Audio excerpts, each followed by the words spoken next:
Hello friends, आज हम chemistry के सेकंड लेक्चर में क्लासिफिकेशन ऑफ क्रिस्टलाइन सॉलिड को देखेंगे। On the basis of nature of structural units and the nature of cohesive forces, the crystalline solids can be categorised into four veg. One is molecular solid, second is ionic solid, third is covalent solid and fourth is metallic solid. अब हम सबसे पहले बात करते हैं कि molecular solids होते क्या है। हम मॉलिक्यूलर सॉलिड को चार तरीके से कैटेगराइज करेंगे। एक उसकी structural units, second cohesive force, third property और चौथा एग्जाम्पल। अब हम बात करते हैं कि जो मॉलिक्यूलर सॉलिड होते हैं इनकी स्ट्रक्चरल यूनिट्स क्या होती है। जो मॉलिक्यूलर सॉलिड्स होते हैं इनकी स्ट्रक्चरल यूनिट्स मॉलिक्यूल्स होता है वो 3D नेटवर्क में अरेंज होता है। दूसरा हम बात करते हैं कि उनके बीच कौन सा फोर्स काम करता है। उनके बीच वीक वंडरवॉल फोर्स काम करता है। चौथा है कि जो उनकी प्रॉपर्टीज क्या होती है। मॉलिक्यूलर सॉलिड की प्रॉपर्टी जनरली सॉफ्ट होता है। They have low melting point, there electrical conductivity is low, they are poor conductor of heat. अब हम बात करते हैं कि मॉलिक्यूलर सॉलिड के एग्जांपल क्या है। Example of molecular solid is dry ice, ice, CH4, iodine. अब हम बात करते हैं कि टाइप्स ऑफ मॉलिक्यूलर सॉलिड की। जो मॉलिक्यूलर सॉलिड होता है हम उनको तीन तरीके से कैटेगराइज कर सकते हैं। एक है नॉन पोलर मॉलिक्यूलर सॉलिड, दूसरा है पोलर मॉलिक्यूलर सॉलिड और तीसरा हाइड्रोजन बॉन्डेड मॉलिक्यूलर सॉलिड। अब हम पहले बात करेंगे कि नॉन पोलर मॉलिक्यूलर सॉलिड होते क्या है। In this solid the molecules are made up of same kind of atoms are called non polar molecular solid. जो नॉन पोलर मॉलिक्यूलर सॉलिड होते हैं उसमें सेम काइंड के एटम्स होते हैं या सेम काइंड के मॉलिक्यूल्स होते हैं। जिसकी फॉर एग्जांपल हाइड्रोजन, जो H2 है इसमें हाइड्रोजन की ही मॉलिक्यूल्स है। जो क्लोरीन है इसमें क्लोरीन की ही मॉलिक्यूल्स है। अब हम बात करते हैं कि जो इनके बीच फोर्स लगता है वो कौन सा फोर्स है। जो इनके बीच कांस्टेंट पार्टिकल के बीच फोर्स है वो वीक डिस्पर्जन फोर्स आता है। तीसरे हम बात करेंगे कि इनकी प्रॉपर्टी क्या होती है। ये जनरली सॉफ्ट इन नेचर में होता है। दूसरा है कि they does not conduct electricity, they have low melting point and they are stable in liquid and gases state and room temperature. जो नॉन पोलर मॉलिक्यूलर सॉलिड होते हैं वो सॉफ्ट नेचर में होते हैं। दूसरा हम बात करें वो इलेक्ट्रिसिटी को कंडक्ट नहीं करते हैं और इनका लो मेल्टिंग पॉइंट होता है। और चौथी हम बात करें जो रूम टेम्परेचर में स्टेबल होते हैं। सेकंड टाइप है पोलर मॉलिक्यूलर सॉलिड। पहले हम बात करेंगे जो पोलर मॉलिक्यूलर सॉलिड होते हैं उनके मॉलिक्यूल्स के बीच कौन सा फोर्स लगता है। उनके मॉलिक्यूल्स के बीच स्ट्रॉन्ग डायपोल डायपोल फोर्स लगता है। दूसरी प्रॉपर्टी आती है कि जो डिफरेंट डिफरेंट एटम्स होते हैं वो कंबाइन होकर एक मॉलिक्यूल्स बनाते हैं।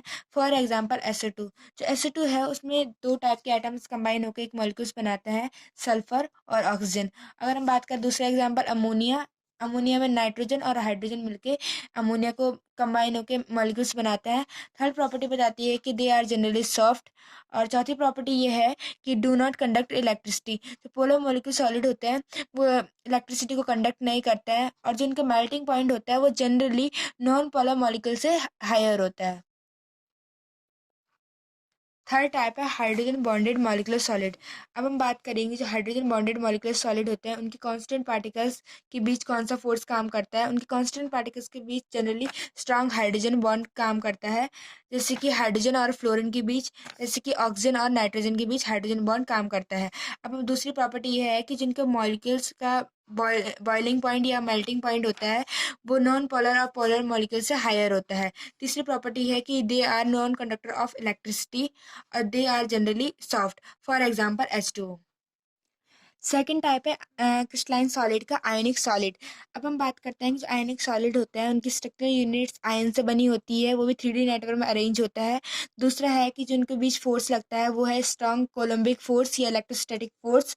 तीसरा है कि उनकी प्रॉपर्टी क्या होती है। जो आयनिक सॉलिड होता है वो जनरली हार्ड होता है, उनका जो मेल्टिंग पॉइंट होता है वो हाई होता है, वो ब्रिटल नेचर के होते हैं, वो poor conductor of heat and electricity होता है। For example salt like NaCl, KCl, ZnS और LiF। थर्ड टाइप है क्रिस्टलाइन सॉलिड का कि कोवेलेंट सॉलिड। जो कोवेलेंट सॉलिड होते हैं उनकी जो स्ट्रक्चरल यूनिट्स होती है वो नॉन मेटल एटम्स की बनी होती है, वो भी 3D नेटवर्क में अरेंज होता है।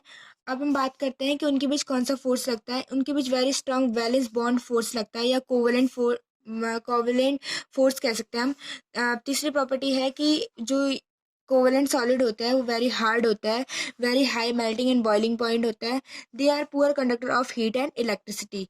अब हम बात करते हैं कि कोवेलेंट सॉलिड का एग्जांपल क्या होता है, जिसकी डायमंड, क्वार्ट्ज और सिलिकॉन। चौथा टाइप है क्रिस्टलाइन सॉलिड का, मेटेलिक सॉलिड। अब हम बात करते हैं कि मेटेलिक सॉलिड में उसकी स्ट्रक्चरल यूनिट्स क्या होती है।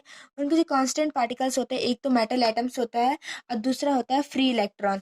अब हम बात करते हैं कि जो मेटल एटम्स होते हैं वो तो स्टेशनरी होता है, पर जो फ्री इलेक्ट्रॉन होते हैं वो एक लैटिस के अंदर मूव करते रहते हैं।